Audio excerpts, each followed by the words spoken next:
जागतिक ऑलिम्पिक दिनानिमित्त Maharashtra Olympic association, world of sports, Maharashtra triathlon association, swimming association तसंच विविध क्रीडा संस्थांच्या संयुक्त विद्यमानं स्वातंत्र्यवीर सावरकर जलतरण तलाव इथे राष्ट्रीय व आंतरराष्ट्रीय स्तरावर उल्लेखनीय कामगिरी करणाऱ्या खेळाडूंचा सत्कार करण्यात आला. ऑलिम्पिक चळवळ ही केवळ स्पर्धेपुरती मर्यादित नसून सुदृढ समाज, सक्षम राष्ट्र आणि प्रेरणादायी व्यक्तिमत्व घडवण्याचं प्रभावी माध्यम आहे. शिस्त, संघभावना, चिकाटी, समर्पण आणि उत्कृष्टतेचा ध्यास ही ऑलिम्पिक मूल्ये समाजात रुजवण्याच्या उद्देशानं या कार्यक्रमाचं आयोजन करण्यात आलं होतं. प्रमुख पाहुणे म्हणून डॉक्टर हेमलता पाटील, गटनेत्या सीमा ठाकरे, नगरसेवक राजेंद्र आहेर, माजी आमदार नितीन भोसले, विक्रांत चांदवडकर तसंच के.डी. पाटील उपस्थित होते. आयोजन वर्ल्ड ऑफ स्पोर्ट्सचे अध्यक्ष राजेंद्र निंबाळते यांच्या नेतृत्वाखाली करण्यात आलं.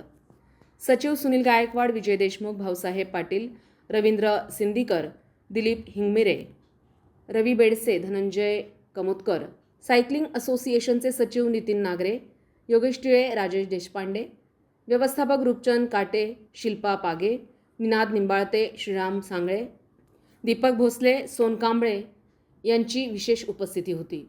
राष्ट्रीय क्रीडा स्पर्धेमध्ये उल्लेखनीय यश संपादन करणारी अनुजा उगले हिचा ट्रायथलॉन स्पर्धेतील विजेती म्हणून, तर छत्रपती पुरस्कार विजेती तन्वी चव्हाण देवरे आणि आंतरशालेय राष्ट्रीय स्पर्धेत यश मिळवणाऱ्या दुर्भाई खैरनार याचाही मान्यवरांच्या हस्ते गौरव करण्यात आला.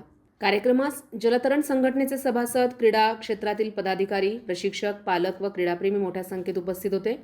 दरवर्षीप्रमाणे यंदाही धावण्याचे आणि सायकलिंग रॅलीचं आयोजन करण्यात आलं होतं. संविधान न्यूजसाठी रामदास शीद, नाशिक.